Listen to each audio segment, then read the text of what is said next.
উনি যেদিন সংবাদ সম্মেলন করলেন, মৌলানা মামুনুল হক সাহেব পাশে, জুনায়েদ আল হাবিব সাহেব পাশে, মৌলানা রবিউল হক সাহেব উনি সুরা ওই পন্থের, উনি বাম পাশে বসে এক কোনায়, কিন্তু কথা বলতেছে মামুনুল হক সাহেব।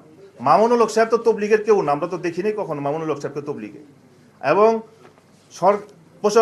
আপনারা সাংবাদিক ভাইরা কিছু প্রশ্ন করেছিলেন জনাব। হাই, আপনারা সবাই কেমন আছেন? আই হোপ সবাই অনেক অনেক ভালো আছেন। আলহামদুলিল্লাহ, আমরা সবাই অনেক ভালো আছি, কারণ নতুন সরকার, নতুন দেশ, নতুন ভাবে সেজেছে, তো সবার ভালো থাকারই তো কথা। তো যেই বিপ্লবটা আমাদের দেশে হয়েছিল, মানে হয়েছে কত জুলাই, তো এই যে এই বিপ্লবটা আপনার যেটাকে অনেক আমাদের ঘটিয়েছে একমাত্র বৈষম্য বিরোধী ছাত্র আন্দোলন। উদ্দেশ্য কি? দেশে কোনো বৈষম্য থাকবে না। তো বর্তমান সময়ে সেই বৈষম্য আবার অবাধ রূপে একদম সুন্দরভাবে সৃষ্টি হয়েছে। আর এই বৈষম্যের শিকার হচ্ছে বর্তমানে বাংলাদেশের ধর্মীয় মানুষজন। আপনারা অনেকেই ইতিমধ্যে সোশ্যাল মিডিয়ায় কিছু জিনিস ফলো করেছেন, যার মধ্যে একটা হচ্ছে যে বাংলাদেশ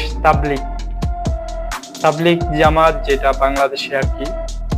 তো এটার ভিতরে দুইটা গ্রুপ আছে, এটা আপনারা অবশ্যই সবাই জানেন। দুইটা গ্রুপের মধ্যে গত 17ই ডিসেম্বর একটা সংঘর্ষ হয়। এখন এই সংঘর্ষের মধ্যে সবাই দাবি করে আওয়ামী লীগ বা বিগত সরকারের হাত আছে। তো এই হাত থাকার কতটুকু সম্ভাবনা বা আছে কি, এটা কি সাধারণ মানুষ খোঁজ নেবে না সরকার খোঁজ নেবে? এটা আমার আপনাদের কাছে প্রশ্ন। দ্বিতীয় হচ্ছে, এই যে এই সংঘর্ষটা হবে, বাংলাদেশে এত বাহিনী আছে বা এত সংস্থা আছে, তারা কি এটার ব্যাপারে কোনো প্রতিক্রিয়া রাখে নাই বা ভূমিকা রাখে নাই? আমার দ্বিতীয় প্রশ্ন হচ্ছে, যে গত কিছুদিন আগে সচিবালয়ে যে আগুনের ঘটনা,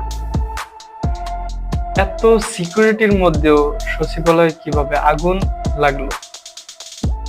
এই দুইটা প্রশ্ন। তো সচিবালয়ের ব্যাপারটা আপনারা আমাকে ক্লিয়ার করবেন কমেন্টে, বা যে যেভাবে হোক আমাকে বুঝাবেন। আর তাবলিগ জামাতেরটা আমি একটু আপনাদের সাথে ডিসকাস করি। তাবলিগ জামাতের যে ব্যাপারটা, সেটা হচ্ছে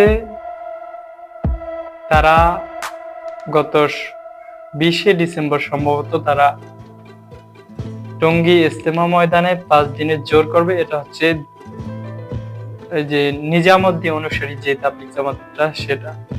আর প্রথম পর্বে করছে আমাদের বাংলাদেশ ওলামা একরামেরা, মানে বাংলাদেশের গণ্যমান্য ওলামা একরাম যারা আছে তারা, সেটাতে সাধারণ মানুষ অংশগ্রহণ করেছে। তো এই যে ইজতেমা ময়দানের যে দখল বা নিয়ন্ত্রণ, এটা বিগত বছরের সরকারের নিয়ন্ত্রণে ছিল। প্রথম পর্বে তারা যখন ইজতেমা করত, তারপর তাদের ইজতেমা শেষ হইলে সরকারের নিয়ন্ত্রণে চলে যেত। আবার সরকার সেটা সাজিয়ে গুছিয়ে দ্বিতীয় পর্ব করবে যারা, তাদের হাতে তাদেরকে বুঝিয়ে দিত। তো এই বছর ঠিক ওই রকমই প্ল্যানিং করা হয়েছে, ওই রকমই রোড ম্যাপ করা হয়েছে।